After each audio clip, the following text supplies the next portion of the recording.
Yes Riyaz గారు, మీ పార్టీకి సంబంధించినటువంటి పొంగులేటి శ్రీనివాస్ రెడ్డి గారు కూడా ఓపెన్ ఛాలెంజ్ విసిరారు.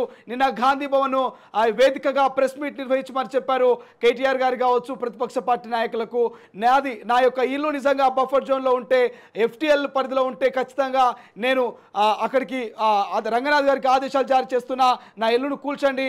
ఇక కేటీఆర్ గారు మీరు ఒక టేప్ తీసుకొని అధికారులు తీసుకొని పోండి, కొలుచుకోండి అన్నటువంటి ఆదేశాలు, ఓపెన్ ఛాలెంజ్ విసిరారు. నిజంగా మీ పార్టీకి సంబంధించినటువంటి నాయకులు ఎవరు కూడా బఫర్ జోన్ ఎఫ్టీఎల్లో నిర్మాణాలు చేపట్టలేదంటారా, లేక కేటీఆర్ ప్రతిపక్షాలు కేవలం విమర్శలే చేస్తున్నాయి అనుకోవాలా? శ్రీశైలం గారు, భారతదేశంలో నివసించే ఎవరైనా కూడా రాజకీయ పార్టీలకు అతీతంగా రాజ్యాంగాన్ని గౌరవించాలి. భారత రాజ్యాంగంలో ఆర్టికల్ 14 చాలా క్లియర్ గా మనకు చెప్తున్న విషయం ఏంటంటే, చట్టం ముందు అందరూ సమానమేనే. ఒకసారి తెలంగాణ రాష్ట్ర ప్రభుత్వం ఒక చట్టాన్ని తీసుకొచ్చిన తర్వాత ఎవరైనా కూడా చట్టాన్ని గౌరవించాల్సిందే. ఈ రోజు మా గౌరవ మంత్రులు ఆ విషయాన్నే ప్రస్తావిస్తూ వస్తున్నారు. పొంగులేటి శ్రీనివాస్ రెడ్డి గారు కూడా ఆ విషయాన్నే ప్రస్తావించారు. నిజంగా రాష్ట్ర ప్రభుత్వం చట్టాన్ని చేసిన తర్వాత ఆ చట్టాన్ని గౌరవించడం ముఖ్యమంత్రి గారైనా, గౌరవ మంత్రులైనా, అట్లాగే ప్రతిపక్ష నాయకులైనా, రాజకీయాల్లో ఉన్న రాజకీయాలు లేకున్నా, అధికారులైనా అనధికారులైనా, సామాన్యులైనా కూడా అసామాన్యులైనా కూడా ఎవరైనా చట్టాన్ని గౌరవించాలి. కూడా చట్టాన్ని గౌరవించడాన్ని మేము ఎవరి దగ్గర నేర్చుకోవాల్సిన అవసరం లేదు. కాంగ్రెస్ పార్టీ భారత రాజ్యాంగ లక్ష్యాలైన రాజకీయ న్యాయం, సామాజిక న్యాయం, అట్లాగే ఆర్థిక న్యాయాన్ని కట్టుబడి ఉంది. ఈ రోజు పర్యావరణాన్ని, ఎకాలజీని కాపాడే క్రమంలో హైదరాబాద్ నగరాన్ని భవిష్యత్ తరాల కోసం, హైదరాబాద్ నగరాన్ని అద్భుతంగా మేము రక్షించే క్రమంలో ఖచ్చితంగా మా ప్రభుత్వం ఏదైతే చట్టాన్ని తీసుకొచ్చిందో ఆ చట్టాన్ని మేము అమలు చేసేందుకు సిద్ధంగా ఉన్నాం. ఆ చట్టానికి మేము అతిదూరం కాదనే విషయమే నిన్న పొంగులేటి శ్రీనివాస్ రెడ్డి గారు కూడా చెప్పారు. కానీ టీఆర్ఎస్ ఏలియాస్ బీఆర్ఎస్ ఏం చేసిందంటే, ఆ చట్టానికి అతీతంగా వివరించింది కదా 10 సంవత్సరాల కాలంలో. ఎక్కడైతే వారసత్వ సంపద ఉంటుందో, గండిపేట లాంటి చెరువుల దగ్గర కూడా నిర్మాణాలు జరగకుండా ఉన్నప్పుడు ఏమైందంటే ఆ చెరువు రక్షించబడుతుంది. ఆ చెరువు నీళ్లు జనాలు చేరుతూ ఉంటాయి. అందుకోసం ఒకప్పుడు అనేది, మరి నువ్వు హైదరాబాద్ పోతే గండిపేట నీకు పడ్డాయి కాబట్టి ఇంత ఆరోగ్యంగా ఉన్నావు, ఇంత తెల్లగా కనబడుతున్నావు అని చెప్పేవాళ్ళు. అట్లాంటి చెరువుల విధ్వంసం జరిగింది.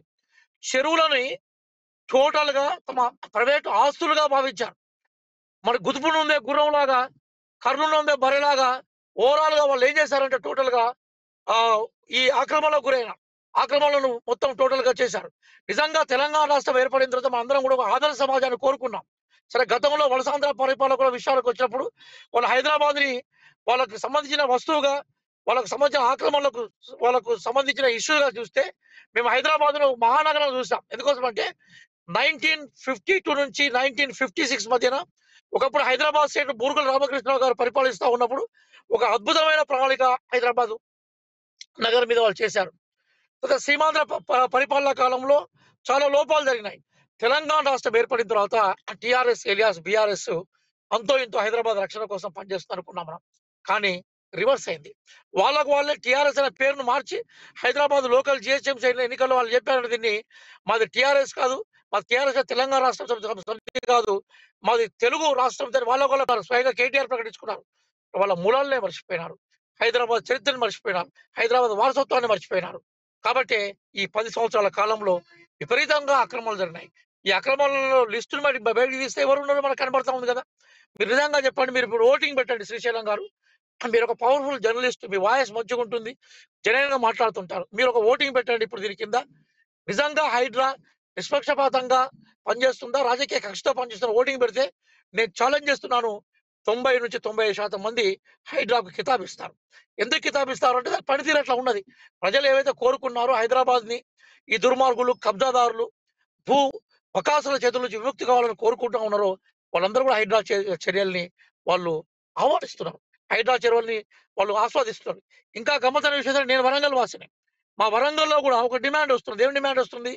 ఇట్లాంటి హైడ్రా లాంటిది వరంగల్లో కూడా ఏర్పాటు కావాలనుకున్నది. Warangal the second biggest city in Telangana. Karimnagar వాళ్ళు కోరుకుంటున్నారు, ఖమ్మం వాళ్ళు కోరుకుంటున్నారు. క్లియర్ గా ఏముందంటే ఇది ఒక ఆదర్శభరితమైన ఒక రక్షణ వ్యవస్థగా, పర్యావరణ రక్షణ వ్యవస్థ కనబడతా ఉన్నది. కాబట్టి కాంగ్రెస్ పార్టీ వాళ్ళు కానీ లేదా ఇతర రాజకీయ పార్టీ వాళ్ళు కానీ, అధికారులు కానీ ఎవ్వరు కూడా ఆక్రమణలకు పాల్పడ్డా కూడా హైడ్రా చర్యలు తీసుకుంటున్నది. హైడ్రా చర్యల పట్ల విశ్వసనీయత ప్రజల్లో ఏర్పడ్డది. ప్రజలు ఇచ్చిన బలమే ప్రజాస్వామ్య బలం. కాబట్టి ఈరోజు హైడ్రా ఏదైతే ఒక అద్భుతమైన ప్రయోగం చేస్తుందో ఈ నగరాన్ని రక్షించడం కోసం, దాన్ని మనం ఆహ్వానించాలి. ఈ ప్రక్రియ ఏదో మిగతా జిల్లాలో కూడా విస్తరించాలి. మొత్తం తెలంగాణలో ఉన్న అన్ని నగరాలని అన్ని పట్టణాలని ఎక్కడెక్కడైతే ఆక్రమణలకు గురైనాయో వాటన్నిటిని రక్షించే రీతిలో మనం ముందు పోవాలని మేము కోరుకుంటున్నాం.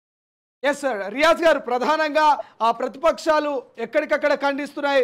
ఆ యొక్క బీజేపీకి సంబంధించినటువంటి బండి సంజయ్ గారు ఒక తాజాగా ఒక కామెంట్ చేశారు. ఆ కామెంట్ ఒకసారి వినిపించే ప్రయత్నం చేద్దాం. ఎన్ కన్వెన్షన్ కూల్చివేతపై కేంద్ర మంత్రి కిషన్ రెడ్డి స్పందించారు. హైడ్రా పేరుతో డ్రామా నడుస్తోంది. గతంలో అనుమతి ఇచ్చిన ప్రభుత్వమే ఇప్పుడు కూల్చివేతలు మొదలుపెట్టింది. ఇన్నాళ్ళు విద్యుత్తు, నీటి సదుపాయం ఎలా కల్పించారు? అక్రమ నిర్మాణాలకు రోడ్లు ఎందుకు వేశారు? ఏ చర్యలైనా చట్టమైన అందరికీ సమానంగా వర్తింపజేయాలి. అనుమతులు ఇచ్చిన వారిపైన చర్యలు తీసుకోవాలని కిషన్ రెడ్డి డిమాండ్ చేశారు.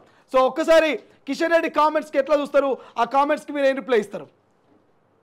ఇప్పుడు ఒక్కటి శ్రీశైలం గారు, హైదరాబాద్ అభివృద్ధి పట్ల ఏమాత్రం చిత్తశుద్ధి లేని రాజకీయ పార్టీలు రెండండి.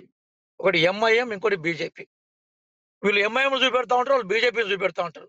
చూపెట్టి వెనుక నుంచి మొత్తం వీటికి సంబంధించిన వ్యవహారాల్లో సపోర్ట్ చేస్తూ ఉంటారు.